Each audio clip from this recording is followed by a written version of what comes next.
So we are continuing in chapter 52, and we explained last week the enormous power of Torah as the filter that allows creation to be. So I'm going to briefly recap the concept, and then we're going to continue reading and developing this world by world. So we have Hashem, God, in his infinity, through the skeleton of godliness of creation, intently there, completely equally there on every level, and not perceivable at all. And God's like, well, point is to be perceivable.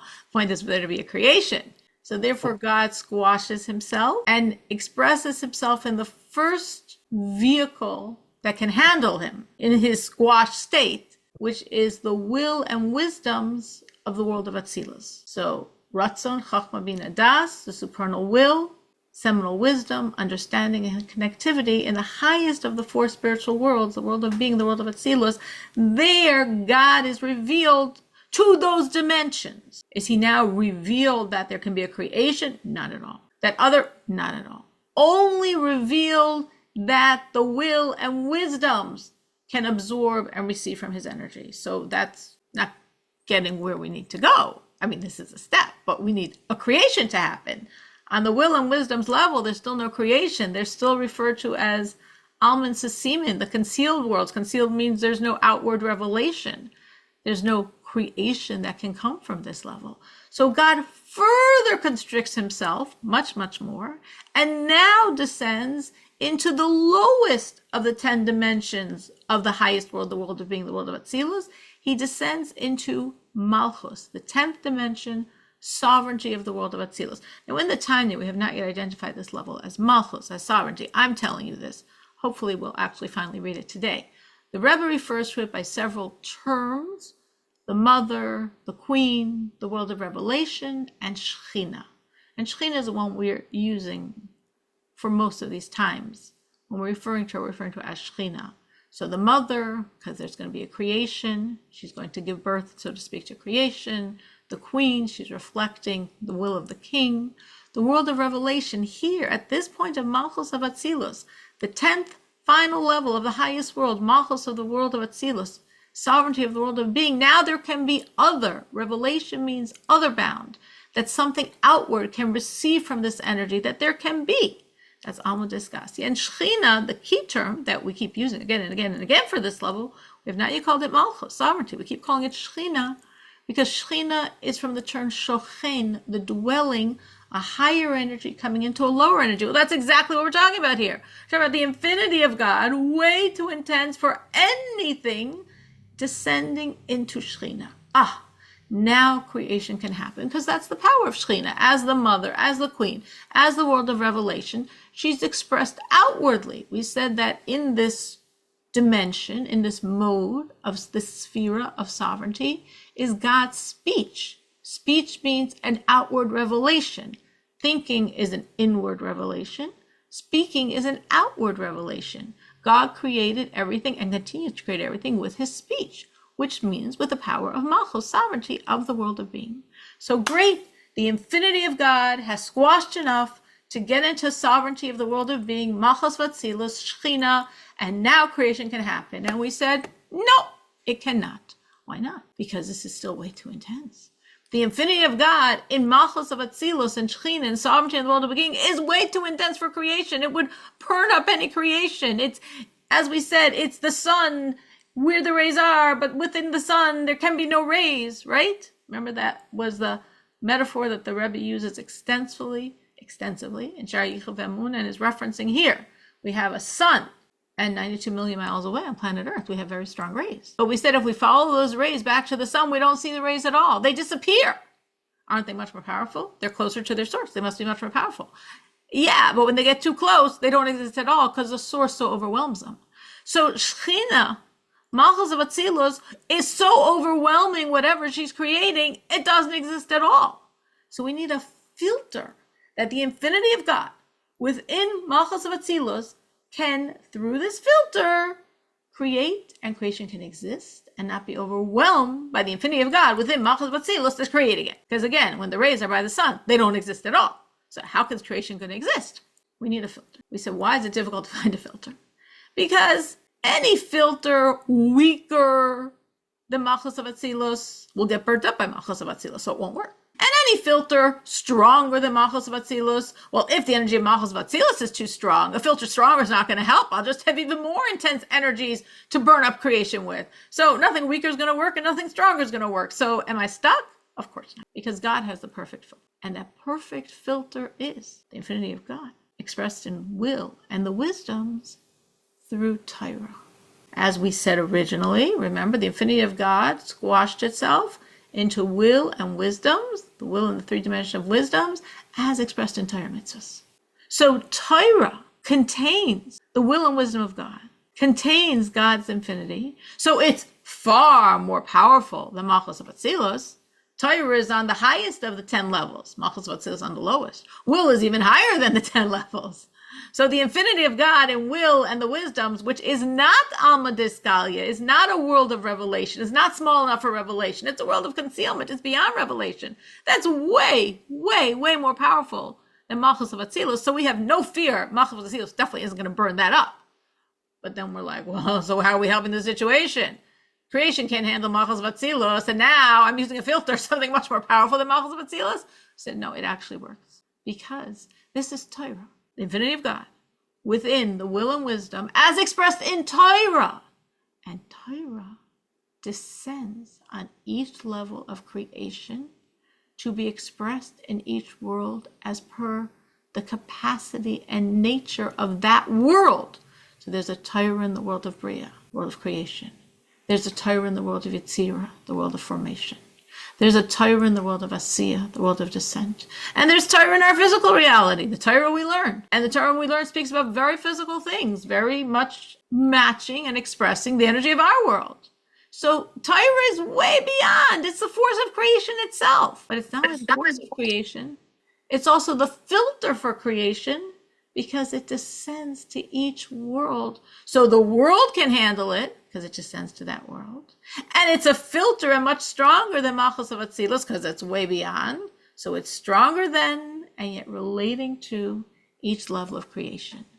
It is the perfect filter. So we have the infinity of God invested in Malchus of Atzilus, 10th dimension, sovereignty of the world of being, through the filter of the will and wisdoms of Atzilus, Ratzon, Chachma, Bin, and Das of Atzilus.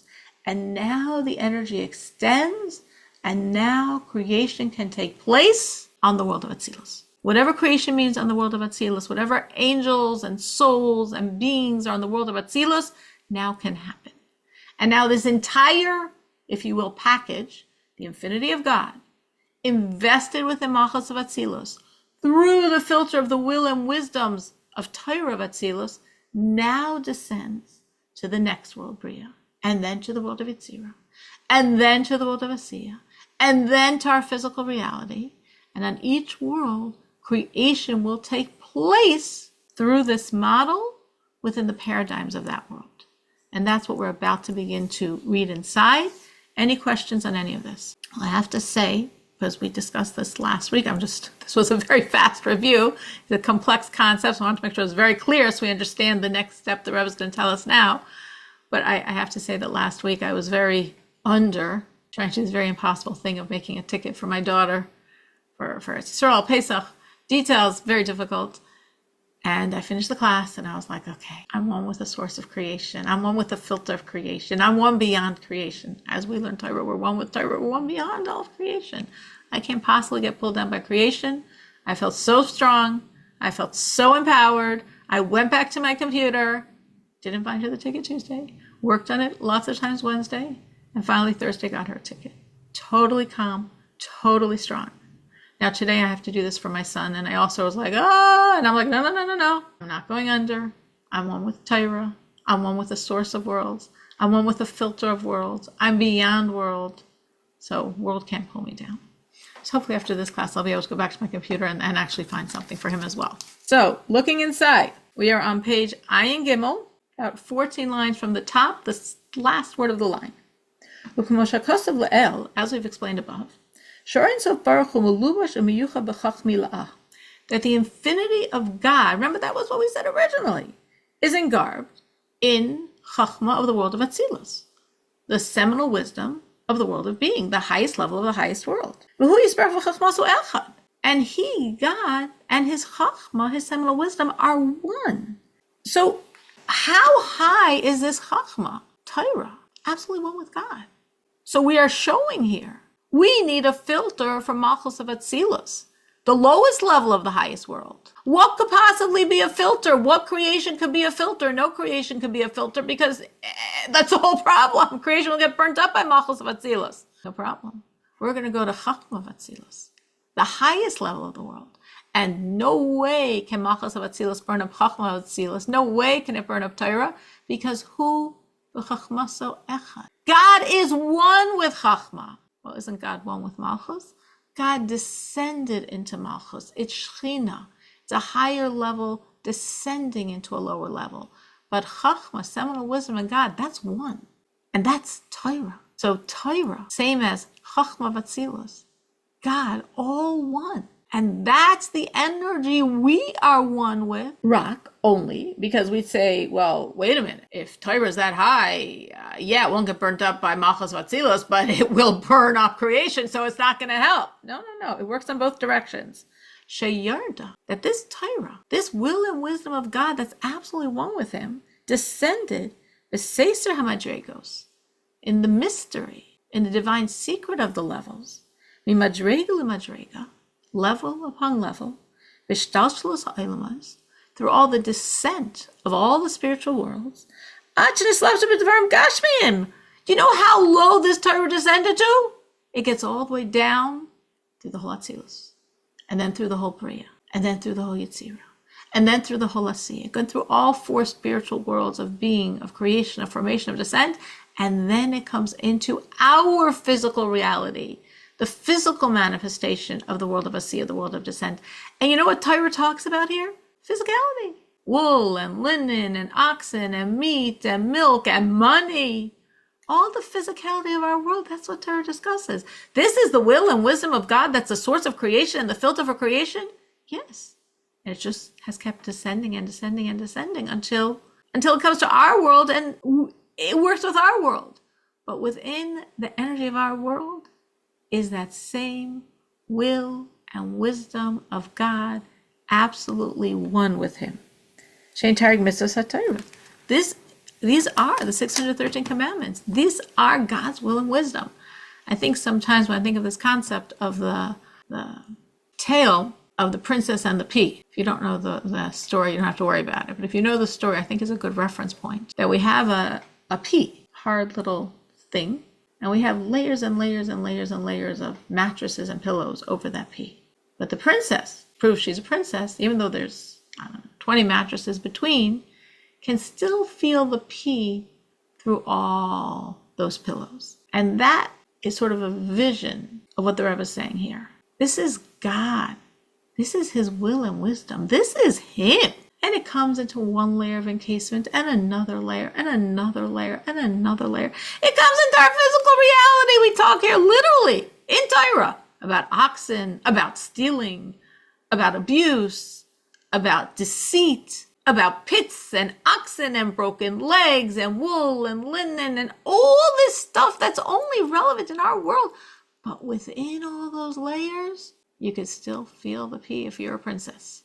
You can still connect to God's will and wisdom that's the core and shines through all these layers. So the Rebbe is saying, Torah is the filter. Torah is the absolute perfect and actually only filter there could be. Because on one hand, we need something much more powerful than Malchus of Atzilus, but we also need something that simultaneously descends and relates to each level, so it won't overwhelm the level. So it's not like it's the best filter. It's the only filter. Because in every world, here's this energy of God shining through all the layers. God himself, his will, his wisdom, Torah, that's him. And yet encased within the parameters of each world to be received by and absorbed by the world. That's the power of Torah. That's why it is the filter and the only filter. And that's what we connect to every time we choose to learn. We're connecting to it now, and anytime we choose to learn, we connect to the energy of creation. We connect to the filter that enables creation to be.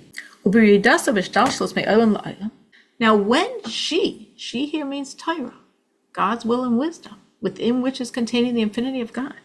When she descends from level to level, from world to world, well, at this point, the Shekhinah is coming with her to descend level, world. Again, you have the infinity of God, invested in Malchus of Atzilus, Shekhinah, higher level, goes into a lower level to vivify creation. We're like, creation can't handle this. No problem. We pull down the will and wisdom of God, within which is the infinity of God, as expressed in Torah and mitzvahs. That's the filter. Now we have a package. Okay, there's a threefold package that you only see two hands here. We have the inner core, the essence of God, within sovereignty of the world of being, Malchus of Atzilus, within the will and wisdoms of Atzilus, as expressed in Torah. This entire package now descends to the next world, the world of Bria. We have the world of Atzilus. Remember that palace, the world of Atzilus, the world of being, the highest world. And creation just happened on the world of Atzilus because the will and wisdoms became the filter, and the energy of God, the infinity of God, pierces through Malchus, pierces through the wills and wisdoms, and creation can take place in the world of Atzilus. But there's a lot more that has to happen besides the world of Atzilus. So this entire package now descends to the next world, the world of Bria, the world of creation. Where does it go in Bria? Where is it going to go? Again, we have the skeletal outline, the godly skeletal structure. But where in that skeletal structure is this energy, the energy of creation, going? It makes two stops. Okay, I hope this is clear. We're going to have the same model in each of the next three worlds, Bria, Yetzirah, and Asiya. Creation, formation, and descent. This structure first goes into what we call the holy of holies of that world, the will and wisdoms of that world, whatever that world is. Now it's the world of Bria. And that's where the Torah of that world is expressed. And then, now that we have this additional filter of the Torah of that world, right? The Torah, she descends to the world of Bria. Now that entire package, I'm running out of hands here, goes into Malchus, sovereignty of that world, of the world of Bria, and then creation takes place. I'm going to say this one more time because I don't have a blackboard, or that would make this clearer. I want to make sure this is really clear. Infinity of God, invested in Malchus of Bria, sovereignty of the, one more time. Infinity of God, invested in Malchus of Atzilus, 10th level, sovereignty of the world of being, filtered by the will and wisdoms, the Ratzon Chachma Bina and Das of the world of being, of the world of Atzilus. Creation is taking place in Atzilus. We're in the level of Malchus of Atzilus, the lowest level, but we're covered and filtered by the highest levels, the will and wisdoms, Torah. And now creation can take place. The energy of the infinity of God going through Malchus, the power of creation, going through the Torah, the will and wisdoms, the power of God. Creation takes place on the world of Atzilus. Now this energy, the infinity of God, within sovereignty of the world of being, Malchus of Atzilus, filtered by the Torah of Atzilus, the will and wisdoms, Ratzon Chacham Bin and Das of Atzilus, descend to the next world, the lower world, the world of Bria, the world of creation. Where do we say it goes? First, it goes to the highest dimensions, the will and wisdoms of the world of Bria, the intellect and will of the world of Bria, the Torah of the world of Bria, where that Torah is expressed. And when that Torah is expressed, that Torah is a new layer of filter. So we have the infinity of God. We have Malchus of Atzilus. We have the will and wisdoms of Atzilus. And now we have that covered over by the Torah of Bria, the will and wisdoms of Bria. And that whole package is Shekhinah. It descends all the way to the bottom of the world of Bria, to sovereignty of the world of Bria, Malchus of Bria, and then creation of Bria takes place. So when creation of Bria is taking place, it's the infinity of God within Malchus of Atzilus, filtered through the will and wisdoms, the Torah of Atzilus, within the will and wisdoms of Bria, within Malchus. And then that energy of Malchus of Bria, but with the filters, very strong filters of the will and wisdom of Atzilus and the will and wisdom of Bria, now creation takes place on the world of Bria. And this whole step repeats itself in the next world of Yitzira formation, and repeats itself in the final spiritual world, the world of Asiyah, the world of ascent. And then, of course, it comes to our world, and we have to talk about that as well. So let's read this inside. And this descent, where this whole package of the infinity of God, within Malchus of Atzilus, with the filter of the will and wisdoms, the Torah of Atzilus, descends to the chamber of holy of holies of the world of Bria. The infinity of God, Malchus of Atzilus, the will and wisdoms of Atzilus, the Torah of Atzilus, now descend into the counterpart, the Holy of Holies.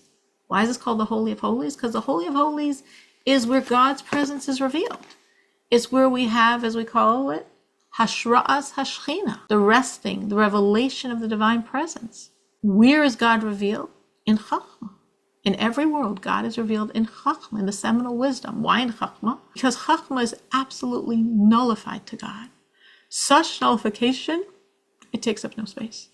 Since it takes up no space, God can be revealed. As we learned with Hashra'as Hashchina, if we take up space, there's no space for him. So in each world, the place of God's revelation is in core, the Chachma, the seminal wisdom of that world, the ultimate wisdom of that world. And that is referred to as Kodesh Kodashim, the Holy of Holies. Because just as in our world, Kodesh Kodashim, the Holy of Holies, which was the most intense spiritual part of the tabernacle and of the temple, the place where the high priest went one day a year, the holiest Jew, on the holiest day, when it's the holiest place to serve God and bring atonement to the Jewish people. That's the Holy of Holies. That's where God is revealed on planet Earth. And in each spiritual world, there's a Holy of Holies where God is revealed. And in each spiritual world, that Holy of Holies is in essence the Chachma of that world. Because again, Chachma, seminal wisdom, doesn't mean intellect and understanding. That's the next level. That's Bina. It means the core, the source of. It means absolute nullification to God. And when there's absolute nullification, then God can be revealed, and that's the Holy of Holy of that world. And as explains in the Zohar, right, the classical text of Kabbalah, authored primarily by Reb Shimon Bar Yochai and the Eitz Chaim, many years later, the writings of the student of the Arizal. The Arizal was the second greatest Kabbalist of all times, and his student recorded his writings in the Eitz Chaim and the pre-Eitz Chaim. So in these great Kabbalistic sources, it says, Shashchina, that the Shechina, Shehi Malchus Datzilus. Oh, now we're actually saying what Shechina is. Well, I've told it to you the whole time. Now the Rebbe says it. This Shechina is the sovereignty of the world of being. And now the Rebbe puts in parentheses, let me explain a little bit this concept, Shehi Bechinas Gilu Or Ein Sof Baruch Hu. That Shechina is the place of the revelation of the infinity of God. As we said before, one of the names for Malchus Vatzilus, Shechina, mother, queen, another term is the worlds of revelation. This is the beginning of the concept of revelation, what's called Kabbalistically Alma de Iskalia.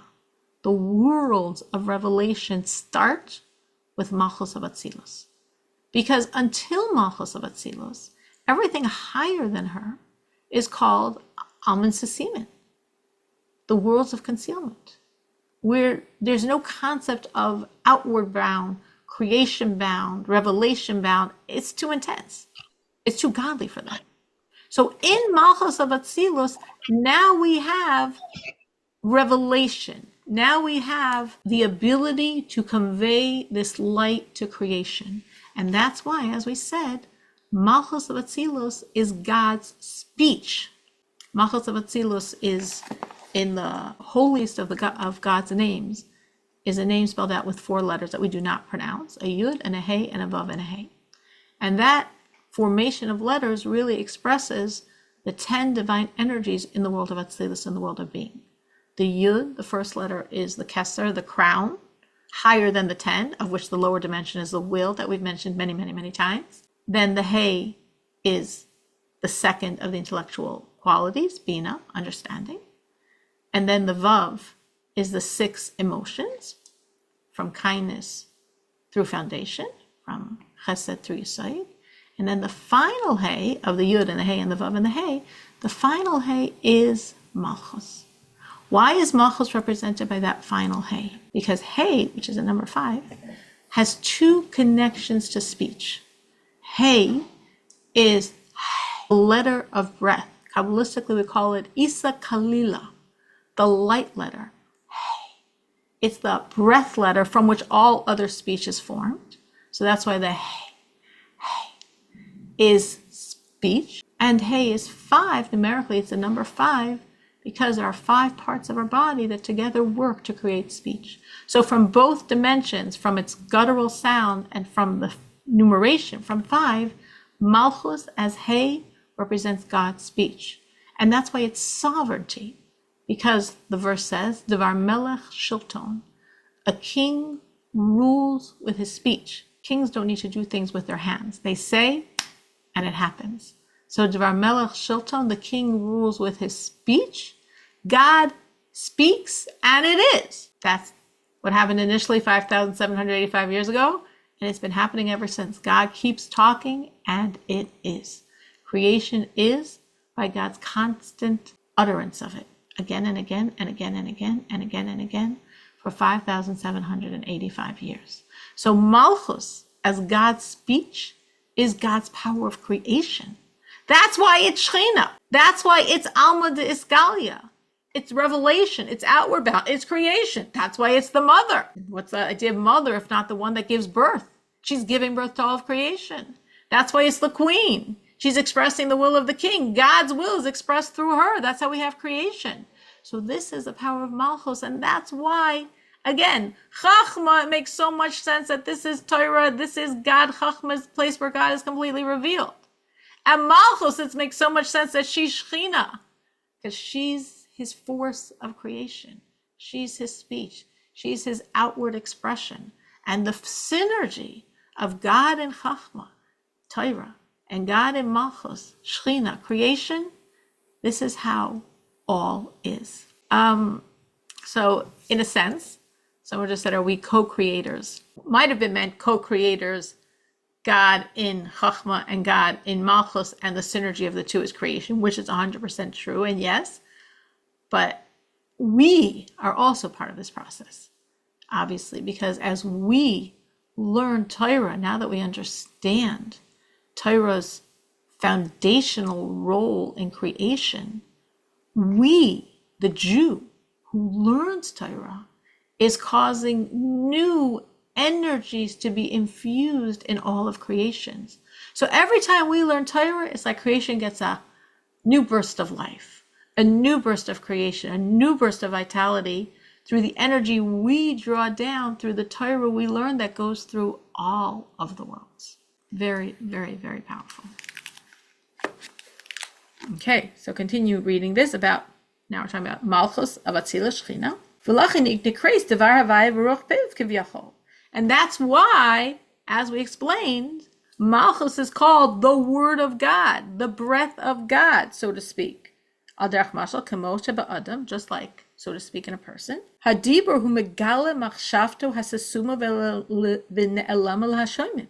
Just like in a person, our speech takes what's concealed in us and reveals it outward. Again, as Hasidus explains, and as I said before, we have the faculty of thought, we have the faculty of speech. Both are powers of revelation, of expression.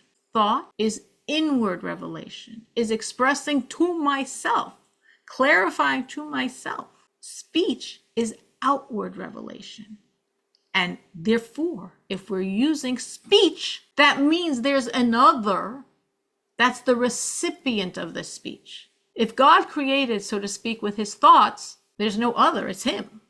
Thinking is self-reflection. But if God creates with speech, that means there's a recipient, there's another that is receiving the speech. If there wouldn't be, it wouldn't be called speech. So Malchus, as God's power of creation, is Devar Melech. It's the speech of God. It's the breath of God. It's the power through which God reveals himself outward. And if there's an outward, that means there's a creation. So continuing, we just finished the parentheses where we focused on this idea. Again, this was the first time the Rebbe termed it Malchus of Atzilus, so now he connected it to that. And now continuing, he mislabeshes behechal kodesh kodashim debria. So the package of the infinity of God within Malchus of Atzilus that we now understand, hopefully even better, encased within the filter of the will and wisdoms, the Torah of Atzilus, now is invested in the Holy of Holies of the world of Bria, the will and wisdoms of the world of Bria, the Torah of the world of Bria. She Chabad de Bria, which is the intellect of Bria. Now, what is this intellect of Bria? Well, it's Torah.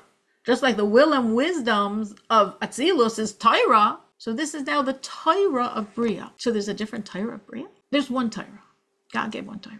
And that Torah is preceding Atzilus, so to speak. There's one Torah. God didn't give more than one Torah. There's only one Torah. But on each world, the Torah is understood as per the capacity of that world. So in essence, every world is learning the same Torah. The angels, the souls, the celestial beings, they're all looking at the same Torah.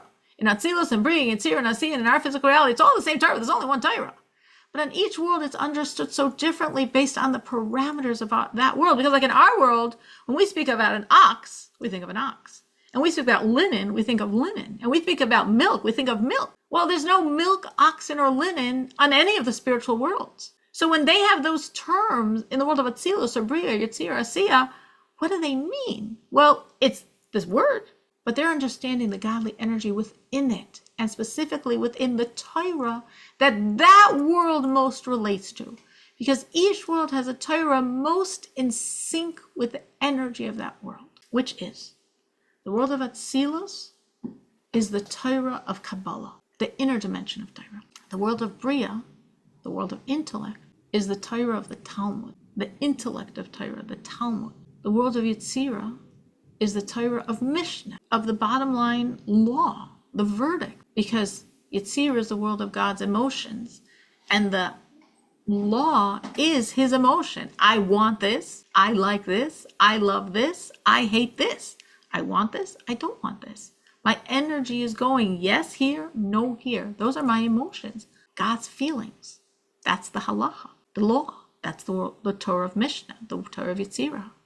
And Asiya is Tanakh, as we say Mikra, literally the written Torah. Now this does not mean that, only Atzilus has Kabbalah and only Bria has Talmud. No, it doesn't mean that. All the Torah starts off beyond Atzilus. And then in each world, some continue to descend and some are in that space. So all the Torah starts off, Tanakh, the scriptures, and Mishnah, and Talmud, and Kabbalah, they all start off beyond Atzilus. And then Kabbalah stops at Atzilus. It can't go lower, so to speak. Talmud can go even lower, but it stops at Bria, the world of intellect. This is her space. She can't go lower. Mishnah can go even lower, and Mikra, and Tanakh. She comes to Yetzirah and then she stops. This is the world of emotion. This is what halacha is, God's emotion. She stops. And Mikra can go all the way down. The written Torah, the scripture, Tanakh can go all the way down to the lowest of the spiritual worlds, not because she's the lowest, because she's actually the highest energy. She can go through all the worlds and reach the world of, spiritual world of Asiya, of descent. So in each world. So what does it mean we learn Talmud? So when we're learning Talmud or Kabbalah or Mishnah or Mikra, we are learning it as it's manifest in our world. And when we learn Talmud, we are most strongly connecting to and giving life to Talmud of the world of Bria. And when we learn Chumash, we are most strongly connecting to Mikra in the world of Asiya. Though really, Mikra went through all the worlds, as versus Talmud that stopped by Bria. So really, all the worlds have this connection, but most strongly, it's what's Kabbalistically called the Partsuf. It's connected to the face, the energy of the world of Asiya. But isn't Tanakh in a way holier? Then Tanakh? In a sense, yeah. Everything in a sense. Everything's in a sense. It depends what you're looking at.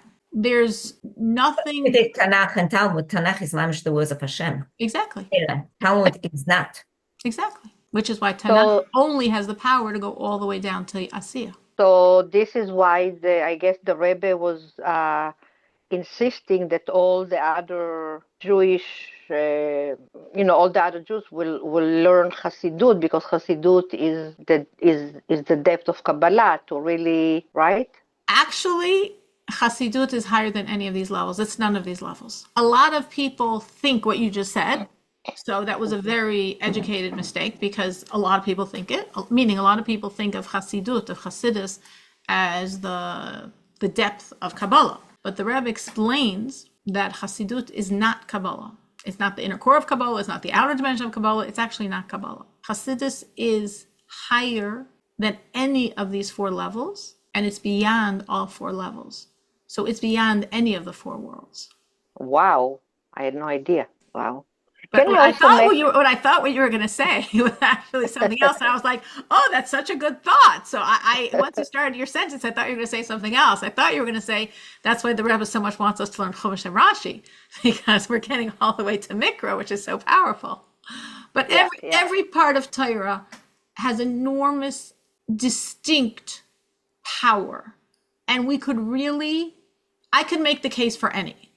I could make the case for Mikra, I can make the case for Mishnah, I can make the case for Talmud, I can make the case for Kabbalah, and each one is a true case. Meaning, on one hand, there's nothing more powerful than literally Torah Shebechsav, the words, the words, Tanakh, the scriptures, those are the words of God. And of course, most especially the Torah itself. The energy of the 5 books is like nothing else. Nothing else. Even though all of Tanakh is the word of God, all of Tanakh is what we call the written Torah. All 24 books are the 24 Tanakh. But Torah itself, this is it. This is the strongest way God's energy is revealed to man. And that's why it has the power to go through Atzilus, and Bria, and Yetzirah, and Til Asiyah. Nothing else can come to Asiyah besides Tanakh. At the same time, not on the other hand, at the same time, Halacha, Mishnah, which is in the world of Yetzirah, has a very special forte, a very special ability to connect us most deeply to God's will. All of Torah is God's will and wisdom. But in most of Torah, the will, which is even higher than the wisdom, is submerged. Because I don't sense the will, I sense the wisdom. And through the wisdom, I access the will. But in Halacha, which is why, as we said, it's the world of emotion, it's on the surface. God says, I want this, I don't want this. This is kosher, this is not kosher. Why? Kacha. That's what God wants. He loves this, he hates this. Why? It's his will. So in the study of Mishnah, is Halacha, in the world of Yetzirah, we have a special connection to the will of God. And that's why study of law is so powerful. In a sense, it has a power over anything else. In the world of Bria, Bria is the world of intellect. Well, Torah is about intellect. What is the most intellectual aspect of Torah? Talmud. And that's why Talmud's in the world of Bria. So when I immerse my mind in Talmud, it's the most stretching my mind as a mind, fusing with the mind and thoughts of God. So there's most intimacy from that level. And on the highest world, Atzilus is Kabbalah, which is so rarefied, which is so refined that it can't get lower than Atzilus. It's not going into Bria. It can't get into Bria. It's that holy. So the holiest energy, the energy most close to God, I'm accessing with Kabbalah. And Rachel is saying, so where's Hasidus? Hasidus is beyond all of these 4. Hasidus is essence. And Hasidus illuminates Kabbalah, and illuminates Talmud, and illuminates Mishnah, and illuminates Tanakh, because she's the core whose energy can shine in each of these dimensions. But from our perspective, what's critical to understand here is this concept of the Torah as it descends to each world. And I'm showing you how in each world it's specifically really connecting to the energy of that world, to what's called that world's, Kabbalistically we call it that world's Partsuf, which means the face, the strongest energies of that world, as this filter through which, when that energy of Torah descends into the Malchus, the speech of God of that world, the creations of that world take place. And then there's chambers, and then there's souls, and then there's angels, and then there's celestial beings. All of that happens, again, the co-creators, that synergy of the Holy of Holies, the wisdom of that world, the Torah of that world, as the filter for the Malchus, for the power of creation of that world.